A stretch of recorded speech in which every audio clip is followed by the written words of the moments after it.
11th class hornbill से हम अपना सेकेंड लेसन स्टार्ट करेंगे। We are not afraid to die if we can all be together. इसमें story है Gordon Cook and Alan East की, जिन्होंने, वही ऑथर भी हैं इसके। तो ऑथर की डिज़ायर थी कि वो एक ऐसी वॉयज, यानी कि एक ऐसा ट्रैवल करे जो राउंड द वर्ल्ड हो, लाइक कैप्टन कुक। जैसा कि कैप्टन कुक ने करीबन 200 ईयर्स पहले समुद्र से पूरे वर्ल्ड की यात्रा की थी, तो उसी को इमिटेट करने के लिए, डुप्लीकेट करने के लिए गॉर्डन कुक और एलन ईस्ट ने भी प्रिपरेशंस की। तो इसमें दिखा है प्रिपरेशंस फॉर वॉयज। बेटा मैं आपको वर्ड टू वर्ड नहीं समझाऊंगी क्योंकि बहुत टेक्निकल और बहुत लेंदी हो जाएगा, समझ में भी नहीं आएगा। रीडिंग आप अपने आप करें, रीडिंग करने के बाद आप ये एक्सप्लेनेशंस बहुत इजीली समझ जाएंगे। Still you have any confusion, you can ask me. तो प्रिपरेशन की डिटेल्स फर्स्ट में ही दे रखी हैं कि उन्होंने वाइफ एंड ही होन्ड, होन्ड मतलब उन्होंने परफेक्ट किया अपने आप को, and developed seafaring skills. Seafaring मतलब समुद्र में काम आने वाली सारी टेक्निकल जितनी भी चीज़ें थी और जो भी स्किल्स रिलेटेड थी समुद्री यात्रा के लिए, वो सारी उन्होंने, उसकी वाइफ ने और खुद ऑथर ने सालों से इस चीज़ की प्रैक्टिस की थी। पिछले 16 साल से वो अपना फ्री टाइम इसी चीज़ को दे रहे थे, because they were planning very hard. अब उन्होंने अपनी जो यात्रा थी स्टार्ट की, बिगेन वॉयज। तो उन्होंने क्या किया, वो इंग्लैंड से स्टार्ट करके प्लाईमाउथ से वेस्ट कोस्ट ऑफ अफ्रीका पहुंच गए, और वेस्ट कोस्ट ऑफ अफ्रीका से फिर वो आगे साउथ की तरफ चल पड़े टू केप टाउन। अब यहाँ तक की जो उनकी ट्रैवल थी वो बड़ी अच्छी थी, हैप्पी थी। उसमें इसमें दिखाया था कि हवा बहुत तेज़ चलने लग गई थी। नेक्स्ट पेज पे था बहुत तेज़ हवाएं चल रही थी, बट ऑथर ये वरीड नहीं था कि हवाएं बहुत तेज़ चल रही हैं। उनके साइज से परेशान था कि पता नहीं ये वेदर सुधरेगा या नहीं सुधरेगा। तो ये चीज़ें थी। अब वो केप टाउन से उनको इंडियन ओशन की तरफ जाना था। आप इमेजिन करो, ग्लोब पे कहाँ साउथ अफ्रीका है, फिर कहाँ वो केप टाउन से इंडियन ओशन कहाँ पर फैला हुआ है, और वहाँ से उनको ओशन के थ्रू ही जाना था ना, पूरे अर्थ को कवर करते हुए पानी के थ्रू। तो वहाँ से उनको इंडियन ओशन पार करना था। तो इसलिए उन्होंने क्या किया, 2 क्रू मैन भी ले लिए, 2 हेल्पर्स ले लिए अपने साथ, लैरी विजिल जो कि अमेरिकन था और हर्ब सेजलर जो कि स्विस था।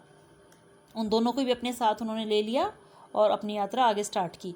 तो ऑथर कह रहा था कि उसको जो वेव्स थी, जो बड़ी बड़ी तेज़ हवाएं चल रही थी, गेल्स, उनसे परेशानी नहीं थी बल्कि उनके साइज से, और कॉन्स्टेंटली वो चलती रही। क्रिसमस उन्होंने सेलिब्रेट किया, न्यू ईयर आ गया, तो फर्स्ट डे जो था न्यू ईयर का, जनवरी 1 अच्छा खासा बीता उनका, और वो सोच रहे थे कि शायद वेदर चेंज हो, और वेदर चेंज हुआ, बट और ख़राब होने के लिए। तो 2 जनवरी से उनकी जो स्ट्रगल थी, जब तूफ़ान आने शुरू हुए उनके सामने, तो वहाँ से लेके जो मेन मेन इंसिडेंट्स उस मोमेंट के हैं, जो इंडियन ओशन में उनको स्टॉर्म फेस करने पड़े, उसमें उनको क्या दिक्कत रही, ये सारा आगे डिटेल बताई गई है। तो 2 जनवरी से नेक्स्ट हम डिस्कस करेंगे। देन ऑन 2 जनवरी लिखा है इसमें, अ कैटास्ट्रफे मीन्स डिस्ट्रक्शन जो था, परेशानियाँ उनकी शुरू हो गई थी। अब ये बोल रहा था पहले कि वेव्स बहुत ह्यूज थी और मुझे लग रहा था शायद वेदर चेंज होगा। वेदर चेंज हुआ लेकिन ख़राब होने के लिए। तो क्या ख़राब हुआ, लेकिन ख़राब होने से पहले क्या हुआ, कहते हैं ना तूफ़ान से पहले की चुप्पी है, सेम वैसा ही कुछ था। सब चीज़ें शांत हो गई थी, कोई भी आवाज़ नहीं थी वहाँ पे। ओमिनस साइलेंस, जैसे कि कुछ बुरा होने वाला है, ऐसा साइलेंस था। विंड ड्रॉप्ड, हवा बंद हो गई थी। स्काई डार्केंड, और आसमान काला हो गया था। Vertical huge high wave, roaring and thundering, और गरजती हुई बहुत बड़ी ह्यूज वेव उसके सामने आ गई उनकी बोट के। Boat slowed by dropping the storm jib. अब जो ऊपर सामने बहुत कपड़े से लगे होते हैं बोट में, उसमें 2 तरह के होते हैं। एक तो मेन मास्ट होता है बड़े वाला, एक छोटा होता है, उसको नीचे डाल दिया गया क्योंकि वो हवा से टकरा के उसकी स्पीड बढ़ा रहा था। तो ऐसे तूफान में ज़रूरी था कि स्पीड कम कर दी जाए। तो स्पीड कम करने के लिए स्टॉर्म जिब को नीचे कर दिया और रस्सियाँ पानी में डाल दी गई, एंकर डाल के उसके अंदर, और रस्सियाँ बहुत गहरी जल्दी जल्दी पानी में छोड़ी। Rope looped across stern, stern means back part of the boat, वहाँ से वो रस्सियाँ पानी में डाली गई ताकि वो स्लो डाउन हो जाए। एवरीथिंग डबल लैश्ड, और हर चीज़ को डबल डबल टाइट कर दिया। Life raft drill carried out, और अपनी लाइफ बोट्स, अपनी लाइफ जैकेट्स निकाल ली कि हो सकता है ये बोट डिस्ट्रक्ट हो जाए और हमें इसमें से कूद के अपनी जान बचानी पड़े। Oilskins and life jackets on, ठीक है, अपनी स्किन को ऑयलिंग की और लाइफ जैकेट्स पहन ली। अब क्या हुआ, ऑथर्स प्लाइट, इसका मतलब है अब उनकी जो दुर्गति हुई, परेशानी उनको झेलनी पड़ी, उसमें क्या हुआ, huge waves crashed on to the deck, वो बड़ी सी वेव जो उनके सामने थी वो आके बोट पे गिर गई और बोट के ऊपर आके उसने एकदम से, क्योंकि बहुत भारी थी, बहुत स्पीड ज़्यादा थी, पानी बहुत ज़्यादा था, तो उसने उसको क्रश कर दिया। हेड स्मैश्ड इनटू व्हील, अब बोट का बैलेंस बिगड़ गया, उस पर जितने भी क्रू थे और जो ऑथर था उनका भी बैलेंस बिगड़ा और वो गिर के उसका सिर जो है व्हील पे जाके लगा, फेल ओवरबोर्ड और वो वहाँ से नीचे गिर गया। बिगेन सिंकिंग बिलो वेव्स, और उसको लगा कि इन बोट्स वेव्स जो चल रही हैं इन वेव्स के अंदर तो वो डूब ही जाएगा, लूजिंग कॉन्शियसनेस, और वो बेहोश होने वाला था। वेव वॉकर्स मास्ट ऑलमोस्ट हॉरिजॉन्टल, अब मास्ट जो है वो सीधा होना चाहिए और वो बिल्कुल टेढ़ा होके फ्लैट हो गया था, तो उसकी वजह से बैलेंस नहीं हो पा रही थी बोट। वेव वॉकर्स मास्ट अपराइट, सडनली एक बहुत बड़ी वेव ने उसके मास्ट को सीधा कर दिया। ऑथर ग्रैब्ड रेल्स, और ऑथर ने क्या किया, रेलिंग्स जो थी उसके हाथ लग गई बोट की। Sailed into boats main boom, और वो मेन बूम के अंदर, मेन पार्ट के अंदर उसके आके ऊपर आ गया, उसकी हेल्प से रेलिंग को पकड़ के टॉस्ड अराउंड, और फिर भी वहाँ इधर उधर गिरता जा रहा था क्योंकि बैलेंस नहीं बन रहा था। रिब्स क्रैक्ड, उसकी रिब्स जो थी उनमें क्रैक आ गए थे।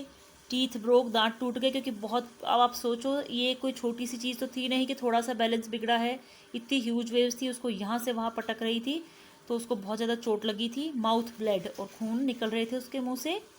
Instructed Mary to take the wheel, और मैरी को, अपनी वाइफ को बोला कि फटाफट से व्हील को पकड़ के बोट को कंट्रोल करने की कोशिश करे।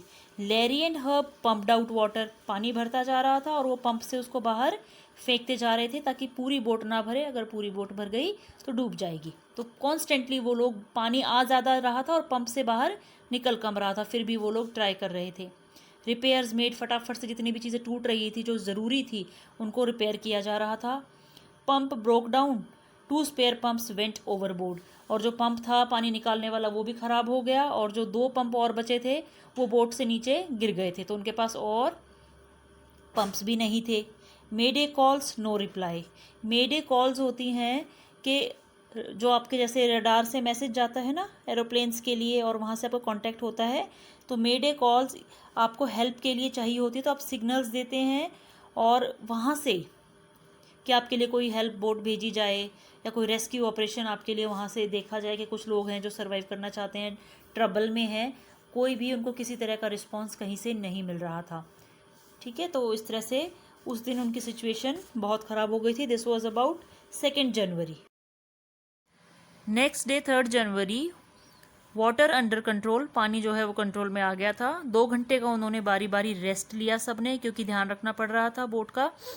But main framework of ship smash to keel, और ऊपर का जो पूरा उसका मेन बाउंड्रीज थी, रेलिंग्स थी, ऊपर का फ्रंट का जो भी डेस्क था सारा ख़त्म हो चुका था, डिस्ट्रॉय हो गया था। ऑथर चेकड चार्ट्स, अब ऑथर ने मैप और चार्ट्स चेक किए। फाउंड 2 आइलैंड्स, और मैप्स के अकॉर्डिंग जिस डायरेक्शन में वो चल रहे थे उन्हें लगा कि 2 आइलैंड्स हैं हमारे आसपास। Only hope was to reach island Amsterdam, तो उनके पास सिर्फ एक ही उम्मीद बची थी कि किसी तरह से सही समय पे हम एम्स्टरडैम आइलैंड पे पहुंच जाएं।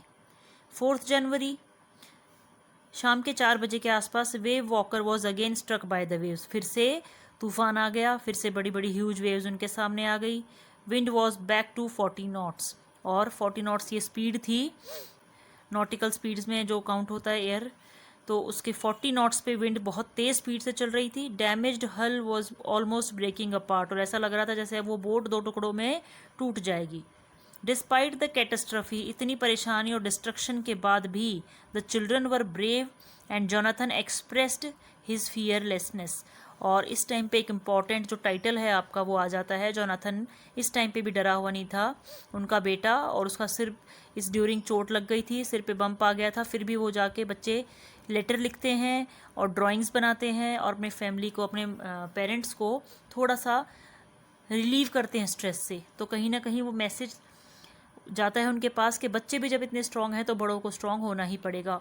और जॉन कहता है कि अगर हम सब साथ हैं तो मुझे मरने से भी डर नहीं लगता।